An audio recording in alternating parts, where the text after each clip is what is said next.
Seorang ibu berkisah mengenai kekecewaannya terhadap anaknya yang tidak wisuda. Dia mengundang orang tuanya untuk ikut menghadiri acara wisudanya, dan dari kampung halaman orang tuanya dengan penuh sukacita datang ke kota di mana anaknya akan diwisuda.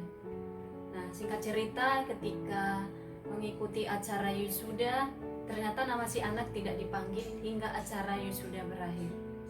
Nah, orang tua yang hadir dengan begitu bahagia akhirnya harus merasa kecewa karena anaknya ternyata tidak mengikuti kuliah selama beberapa semester.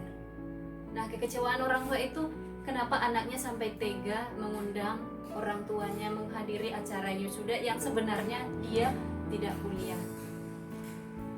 Nah, di situ setelah pulang, orang tuanya membiarkan anaknya pergi dan mereka kembali ke kampung halaman.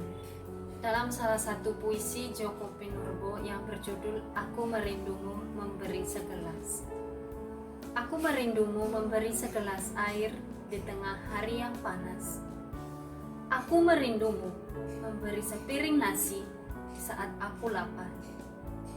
Aku merindumu memberi seulat senyum di saat aku sedih. Aku merindumu memberi sepatah kata di saat aku kebingungan. Aku merindumu memberi segenggam kasih di saat aku kesepian. Dalam puisi tersebut mengisahkan sukacita seseorang yang mendapat bantuan. Nah, bantuan itu seringkali mengungkapkan suatu belas kasihan yang diterima seseorang.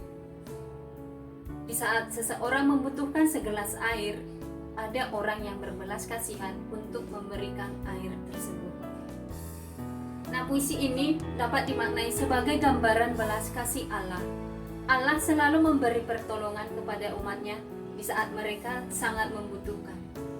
Pertolongan Allah dapat berupa hal-hal yang sederhana namun sangat berarti bagi umatnya. Seperti halnya dalam puisi tersebut, bahwa pertolongan Allah itu berupa air, berupa makanan, berupa senyuman, dan berupa kata-kata yang dapat memotivasi orang lain. Dalam kehidupan orang muda, belas kasih Allah dapat dirasakan dalam berbagai bentuk. Misalnya, kasih Allah dalam diri kaum muda yang mendapat orang tua yang mendukung dan memotivasi anaknya. Seorang anak juga tidak menginginkan bahwa orang tuanya kecewa. Namun disinilah bahwa orang tua dan juga anak membutuhkan belas kasihan yang dapat mempertemukan mereka dalam satu sukacita. Belas kasihan itu dapat kita wujudkan dalam diri kaum muda yang juga memiliki keinginan untuk membangun dunia. Dalam dokumen Gereja Kristus Pipit artikel ke-84 mengatakan, ada beberapa orang muda kita mengenali kerinduan akan Allah, meskipun masih kabur dan jauh dari pengetahuan tentang Allah dari pewahyuan. Dalam diri orang muda, kita juga melihat mimpi tentang persaudaraan yang tidak sedikit. Dan banyak orang muda mungkin ada keinginan yang nyata untuk mengembangkan kemampuan yang mereka miliki untuk mewartakan sesuatu kepada dunia.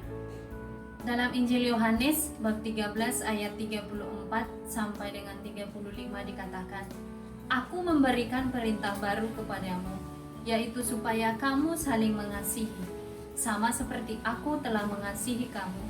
Demikian kamu harus saling mengasihi. Dengan demikian, semua orang akan tahu bahwa kamu adalah muridku, jika kamu saling mengasihi. Intinya bahwa Injil ini membantu kita untuk mengerti dan memahami bahwa Allah itu selalu hadir dan sudah mengasihi kita.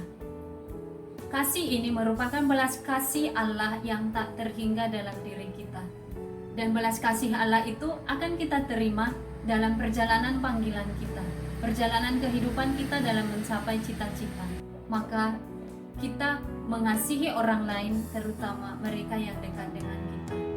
Dan kaum muda adalah generasi penerus yang membutuhkan belas kasih, tetapi memerlukan kesadaran bahwa Allah sudah terlebih dahulu mengasihi kita, sehingga kita dimampukan untuk mengatasi segala kecemasan, segala pergulatan yang membuat kita terbelenggu dan merasa tidak mampu. Pertanyaan yang dapat kita renungkan adalah, apa yang kuperbuat untuk membalas belas kasih Allah dalam kehidupanku? Amin.